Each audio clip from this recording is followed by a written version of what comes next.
नमस्कार मित्रों, मैं हूं ज्ञानेंद्र विकल और जेएस गुरु विकल चैनल पर आपका हार्दिक स्वागत है।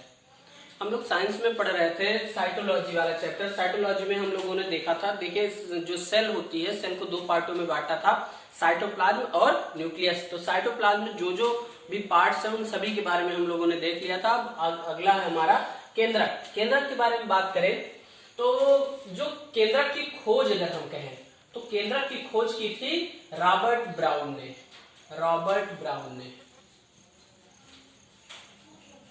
अब केंद्रक क्या होता है? केंद्रक क्या करता है? पूरी कोशिका को कंट्रोल करता है, यानी पूरी कोशिका का कंट्रोल किसके पास होता है? केंद्रक के पास। ऐसे अगर कोशिका है, कोशिका में जो भी घटनाएं घटित हो रही है, कब क्या होना है, उसमें पाचन उपापचय की सारी क्रियाएं, उन सभी को कंट्रोल करने वाला कौन होता है? केंद्रक होता है। इसे इसलिए क्या कह सकते हैं हम लोग? कंट्रोलर ऑफ सेल या डायरेक्टर ऑफ सेल, इस तरह से हम लोग कह सकते हैं, डायरेक्टर ऑफ सेल। ठीक है।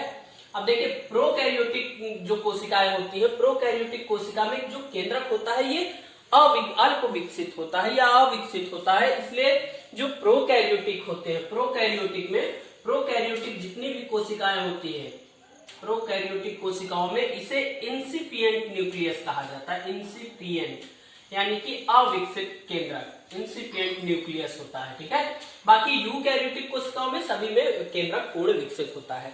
अब अगर हम लोग केंद्रक की बात करें, केंद्रक की संरचना के बारे में, तो यहाँ पर एक आप स्ट्रक्चर देख सकते हैं।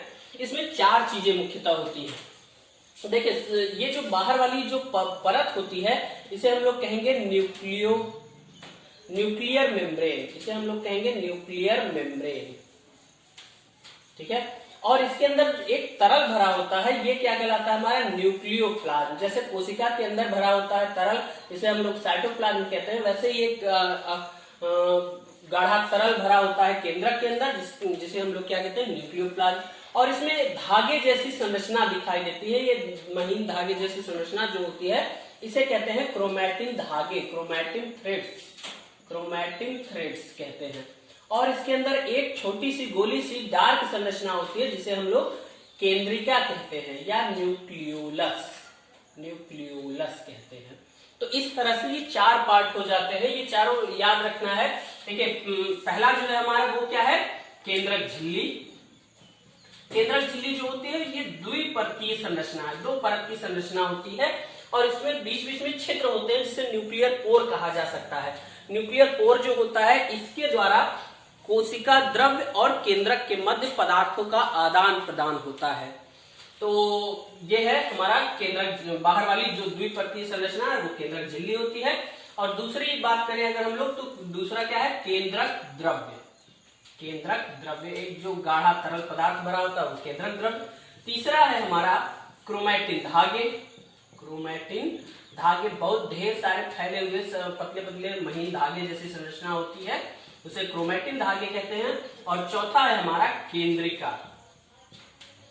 अब देखिए इसके बारे में देख लीजिए। केंद्रिका जो होती है ये क्या है? कला विहीन है, यानी कि इसके चारों कोई भी मेम्ब्रेन नहीं पाई जाती। No membrane structure. ठीक है। नो मेम्ब्रेन बाउंडेड, कोई भी परत नहीं पाई जाती, यानी ये राइबोसोम जैसा है। हमने बताया भी था आपको पहले पिछली वाली क्लास में। ठीक है। और केंद्रिका में क्या होता है? आरएनए का निर्माण होता है, आरएनए का सिंथेसिस होता है। इसीलिए इसे आरएनए क्या कहा जा सकता है? आरएनए की फैक्ट्री कहा जा सकता है। किसको? केंद्रिका को। ठीक है। इतनी बातें आप लोग याद रखेंगे।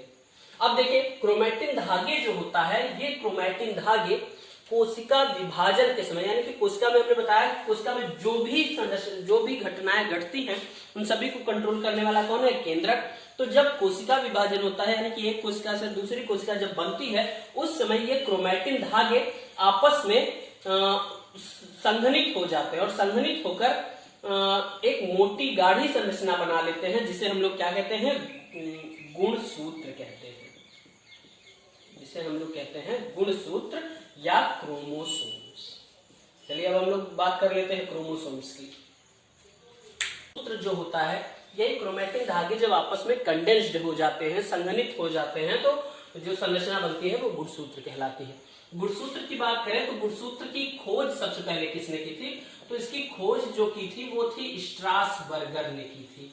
स्ट्रासबर्गर ने इसकी खोज की थी, और इसको नाम जो दिया था, गुणसूत्र नाम देने वाले थे वो थे वाल्डेयर। तो इस तरह से दो वैज्ञानिकों का नाम यहाँ पर आ जाता है गुणसूत्र के साथ। अब गुणसूत्र जो होता है ये बना किससे होता है, तो गुणसूत्र जो होता है ये दो प्रकार की संरचनाओं के जुड़ने से बनता है। पहला है आपका डीएनए लगभग 40%, और बाकी का होता है आपका प्रोटीन। और कौन सी प्रोटीन होती है वो आपकी, वो होती है हिस्टोन प्रोटीन। ठीक है, हिस्टोन प्रोटीन होती है। देखिए एक चीज समझ लीजिए आप, जो ये धागे हैं, ये धागे संघनित होकर क्या बनाते हैं, गुणसूत्र। और अगर गुणसूत्र में देखें तो गुणसूत्र में जो पतले पतले धागे होते हैं वही क्या कहलाते हैं, डीएनए। और डीएनए जैसे इस तरह से अगर मान लीजिए डीएनए है, तो डीएनए का एक छोटा खंड, डीएनए का एक छोटा खंड होता है, यही कहलाता है हमारा जीन। जीन कहलाता है जो आनुवंशिक लक्षणों को क्या करता है, कैरी करता है। ठीक है, और डीएनए ये पूरा जो सम्मिलित पार्ट होता है, पूरा होल पार्ट जो है वो डीएनए कहलाता है, और डीएनए का एक छोटा खंड जीन कहलाता है। ये बातें आपको क्लियर रखनी है। तो ये हिस्टोन प्रोटीन और डीएनए से मिलकर बना होता है। हिस्टोन प्रोटीन जो होता है ये बहुत इंपॉर्टेंट रोल अदा करता है इसमें गुणसूत्र के बनाने में। देखिए हर जीव में, प्रत्येक जीव में गुणसूत्रों की संख्या निश्चित होती है, और वो गुणसूत्रों की संख्या ही जीव के शरीर का आकार, रंग, रूप सभी चीजें निर्धारित करता है। गुणसूत्रों की संख्या में कभी भी अगर घटोत्तरी बढ़ोतरी हो जाती है तो उस मतलब शरीर की संरचना में या उसके रंग रूप में बहुत सारा परिवर्तन हो जाता है। इसे हम लोगों ने डिजीज में देखा था, सिंड्रोम जो हमने पढ़ा था, उसमें आपने बहुत सारी बीमारियां ऐसी देखी थी आनुवंशिक बीमारियों में, जिसमें गुणसूत्रों की संख्या में एक गुणसूत्र, दो गुणसूत्र की जब घटोत्तरी या बढ़ोतरी हो जाती है तो उसमें हमने देखा था कई ढेर प्रकार की बीमारियां हो जाती है, कई ढेर सारे लक्षण उसमें दिखाई देने लगते हैं। तो अगर मनुष्य की बात करें तो मनुष्य में जो होते हैं, मनुष्य में 23 जोड़ी गुणसूत्र होते हैं। कितने होते हैं, 23 जोड़ी गुणसूत्र मनुष्य में होते हैं, गुणसूत्र होते हैं। और इसका मतलब अगर टोटल संख्या करेंगे तो 46 हो जाएगी। अगर अब इस 46 की बात करें, यहाँ 23 जोड़ी में जो 22 जोड़ी होते हैं, 22 जोड़ी यानी 44 गुणसूत्र होते हैं, ये ऑटोसोम्स कहलाते हैं।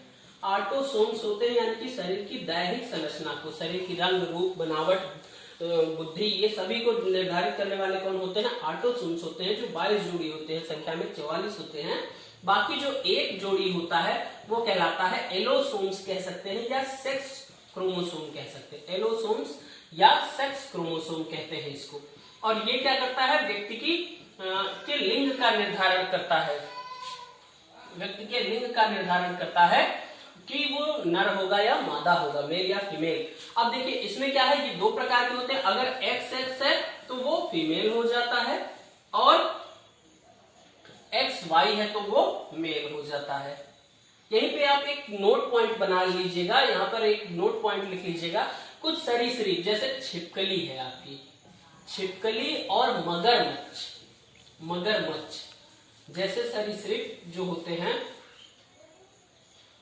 मगरमच्छ, इनमें क्या होता है, ताप के अनुसार लिंग निर्धारण होता है, यानी तापीय लिंग निर्धारण होता है टेम्परेचर के हिसाब से। यानी कि टेम्परेचर अगर ज्यादा हो जाता है तो नर हो जाते हैं, टेम्परेचर कम होता है तो मादा हो जाते हैं। इस तरह से टेम्परेचर, यानी बच्चे जब पैदा होते हैं तो उसमें पहले से कोई लिंग निर्धारण नहीं होता है, उस पर पड़ने वाला टेम्परेचर जो होता है वो निर्धारित करता है कि वो नर होगा या मादा। यानी ये क्या कहलाएगा, आपका तापीय लिंग निर्धारण इसको कहा जा सकता है। कुछ सरीसृपों में ये पाया जाता है। ठीक है, तो चलिए अब हम लोग बात कर लेते हैं यहाँ पर क्रोमोसोम्स के बाद। अब हम लोग बात कर लेते हैं डीएनए की। डीएनए क्या होता है, डीएनए के बारे में देख लेते हैं।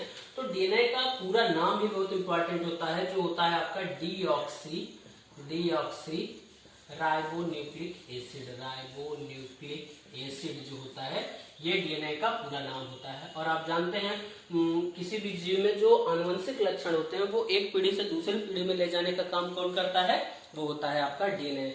अब डीएनए कहाँ पाया जाता है, डीएनए पाया जाता है केंद्रक में। केंद्रक में साथ ही केंद्रक के साथ साथ माइटोकॉन्ड्रिया और क्लोरोप्लास्ट यानी हरित लवक में भी पाया जाता है ये डीएनए। लेकिन वहां पर जो केंद्रक होता है वो कैसा होता है, सर्कुलर डीएनए होता है। ये आपको याद रखना है, सर्कुलर डीएनए होता है। ठीक है, बाकी केंद्रक में अपना जो होता है वो कौन सा होता है, हेलिकल। या सीधा डीएनए इस तरह से हम लोग कह सकते हैं। तो डीएनए की जो संरचना है, इस संरचना को बताने वाले पहले वैज्ञानिक थे वाटसन एवं क्रिक। वाटसन और क्रिक ये जो वैज्ञानिक थे, इन्होंने 1953 में डीएनए का डबल हेलिकल मॉडल दिया था। डीएनए का डबल हेलिकल मॉडल यानी द्विकुंडलिनी संरचना के बारे में बताया था। डबल हेलिकल मॉडल दिया था, बताया था, जिसके लिए इन्हें अवार्ड भी मिला था 1962 में, नोबेल प्राइज मिला था। ठीक है, अब देखिए होता क्या है, यहाँ पर डीएनए का स्ट्रक्चर आप लोगों ने देखा होगा। तो इस तरह से उसमें क्या होता है कि दो रस्सियां आपस में ऐठी हुई संरचना के रूप में दिखाई देती हैं, जिसको हम लोग कहते हैं डबल हेलिकल मॉडल कहते हैं। अब डीएनए में क्या क्या होता है, तो डीएनए में जो बना होता है उसके 3 पार्ट होते हैं। पहला होता है आपका नाइट्रोजन बेस या नाइट्रोजनी समाचार, नाइट्रोजनस बेसिस। ठीक है, दूसरा होता है आपका सुगर, और तीसरा होता है आपका फास्फेट समूह, फास्फेट समूह। ठीक है, तो ये 3 चीजों से मिलकर बना होता है हमारा डीएनए। डीएनए की अगर संरचना में देखेंगे एक एक पार्ट में, तो वहां पर ये 3 चीजें दिखाई देती है, नाइट्रोजनी समाचार, सुगर और फास्फेट समूह। तो नाइट्रोजनी समाचार की बात करें अगर हम लोग, तो नाइट्रोजनी समाचार जो होते हैं वो 4 प्रकार के होते हैं डीएनए में। नाइट्रोजनी समाचार 2 प्यूरीन और 2 पिरिमिडीन होते हैं।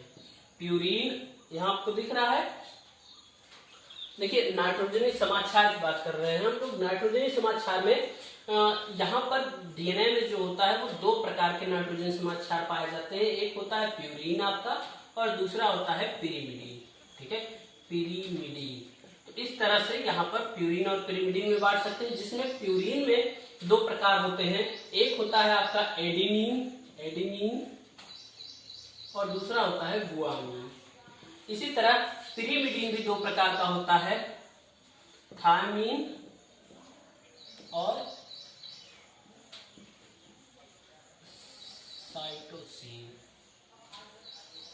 साइटोसिन।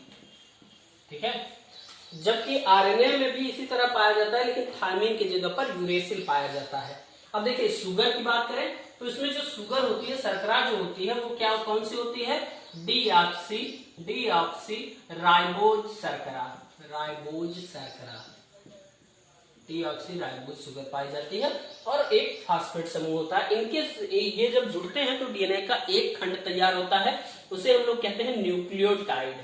क्या कहते हैं, न्यूक्लियोटाइड। अब जब ढेर सारे न्यूक्लियोटाइड आपस में मिल जाते हैं, तो जब कई ढेर सारे न्यूक्लियोटाइड आपस में मिल जाते हैं, तब क्या बन जाता है, डीएनए बन जाता है। ठीक है, अच्छा यहीं पे आपको एक चीज और बता देते हैं, जब हमारे पास केवल नाइट्रोजनी समाचार और सुगर हो, फास्फेट समूह ना जुड़ा हो, उस समय इस ग्रुप को कहा जाता है न्यूक्लियोसाइड। ये आप जानते रहिए थोड़ा सा इसको, बाकी बहुत जरूरी नहीं है। न्यूक्लियोसाइड कहा जाता है। और इसके साथ न्यूक्लियोसाइड के साथ जब फास्फेट जुड़ जाता है, तभी क्या बन जाता है, आपका न्यूक्लियोटाइड बन जाता है। यानी कि जब नाइट्रोजन, सुगर और फास्फेट तीनों जुड़े होते हैं, तब इसे क्या कह दिया जाता है, न्यूक्लियोटाइड कह दिया जाता है। इस तरह से हमें लगता है कि आपको डीएनए की बातें समझ में आ गई होंगी। डीएनए से ऐसे इक्वेशन पूछे जाते हैं, इन्हीं में से घुमा फिरा के पूछा जाता है। ठीक है, चलिए देखिए अब हम लोग बात कर लेते हैं आरएनए की। आरएनए क्या होता है, ये भी डीएनए की तरह ही होता है, लेकिन इसे आनुवंशिक पदार्थ नहीं कहा जा सकता। कुछ वायरसों में ये आनुवंशिक पदार्थ होता है, लेकिन सभी वायरसों में नहीं। कुछ जो वायरस होते हैं उनमें आनुवंशिक पदार्थ की बात ये कार्य करता है, यानी कि लक्षणों को ले आने ले जाने का काम करता है। बाकी ये सभी कोशिकाओं में पाए जाते हैं, प्रोकैरियोटिक और यूकैरियोटिक दोनों कोशिकाओं में। और इनका मेन कार्य होता है जो राइबोसोम के साथ मिलकर प्रोटीन का संश्लेषण करना। ठीक है, तो ये आरएनए है जिसका पूरा नाम होता है राइबोन्यूक्लिक एसिड। और यहाँ पर ये भी वही 3 चीज, नाइट्रोजनी समाचार, nitrogen base plus sugar plus phosphate समूह, ये इस तरह तीनों चीजों से मिलकर बना होता है, सेम टू सेम। लेकिन इसके नाइट्रोजनी बेस में आप याद रखेंगे प्यूरीन और पिरिमिडीन जैसे होते हैं, यहाँ पर भी डीएनए की भांति ही प्यूरीन और पिरिमिडीन होते हैं। प्यूरीन तो मान लीजिए दोनों सेम होते हैं, एडेनिन और ग्वानिन, परंतु पिरिमिडीन में जो होता है ये थायमीन की जगह पर ये क्या होता है, यहाँ पर यूरेसिल। ये है आरएनए की पहचान, आप याद रखेंगे थायमीन जो होता है, थायमीन की जगह पर यूरेसिल पाया जाता है और दूसरा होता है साइटोसिन, वो सेम टू सेम पाया जाता है, बस इतना ही अंतर है। और जो शुगर होती है ये वहां पर डीऑक्सीराइबोज शर्करा थी, यहाँ पर राइबोज शर्करा होती है, बस बाकी फास्फेट समूह सेम होता है, सेम टू सेम डीएनए के जैसा ही होता है। अब देखिए जो डीएनए था वो डबल हेलिकल मॉडल था, यानी द्विकुंडलिनी संरचना थी, परंतु आरएनए सिंगल स्टैंडर्ड होता है, एक सूत्री संरचना होती है, सिंगल धागा होता है। अब इसके प्रकार की बात करें अगर हम लोग, तो यहाँ पर जो आरएनए होता है, आरएनए 3 प्रकार का होता है, एमआरएनए यानी मैसेंजर आरएनए, आरआरएनए को राइबोसोमल आरएनए कहते हैं, और टीआरएनए ट्रांसफर आरएनए। ये क्या करता है, एमआरएनए मैसेंजर है, तो ये प्रोटीन संश्लेषण के लिए संदेशों को ले जाता है, किसके पास, संदेश ले जाने का कार्य करता है, संदेश ले जाने का कार्य करता है, ठीक है। और सबसे कम मात्रा में ये होता है, और आरआरएनए जो होता है ये लगभग 80% होता है, यही मेन काम करता है, ये प्रोटीन संश्लेषण का काम करता है, प्रोटीन संश्लेषण में हेल्प करता है, प्रोटीन संश्लेषण का मेन कार्य आरआरएनए करता है। और जो टीआरएनए है यानी ट्रांसफर आरएनए जो होता है, स्थानांतरण जो आरएनए है, ये अमीनो एसिड को प्रोटीन संश्लेषण वाले स्थान पर ले जाने का कार्य करता है, प्रोटीन संश्लेषण वाले स्थान पर ले जाने का कार्य करता है, अमीनो एसिड को कैरी करता है, ठीक है। तो इस तरह से हम लोगों ने इस सभी को देख लिया, केंद्रक में पाए जाने वाली सभी संरचना पर को देख लिया, और उम्मीद है आपको ये सब समझ में आ गया होगा। तो इस तरह से हमारा ये जो साइटोलॉजी वाला चैप्टर है ये पूरी तरह से फिनिश हो जाता है। इसको अच्छे से एक बार रिवाइज कर लीजिए, इसके क्वेश्चन तैयार कर लीजिए। देखिए इसमें बहुत ढेर सारे क्वेश्चन हैं डायरेक्ट जो पूछे जाते हैं आपके एग्जाम में, जैसे पावर हाउस ऑफ सेल किसे कहा जाता है, कोशिका का कंकाल तंत्र किसे कहा जाता है, ट्रैफिक पुलिस ऑफ बॉडी किसे कहा जाता है, कंट्रोलर या डायरेक्टर किसे कहा जाता है, कोशिका का रसोई गृह किसे कहा जाता है, यानी कि ये सारे क्वेश्चन डायरेक्ट हैं जो कई बार आपके एग्जाम में पूछे गए हैं, तो बहुत इंपॉर्टेंट होते हैं। किसे आनुवंशिक पदार्थ कहा जाता है, तो ये सारे क्वेश्चन आप एक बार तैयार कर लीजिए, और इससे आपको आपके एग्जाम में जरूर क्वेश्चन पूछे जाते हैं। और वीडियो देखने के लिए आप सभी का बहुत बहुत धन्यवाद।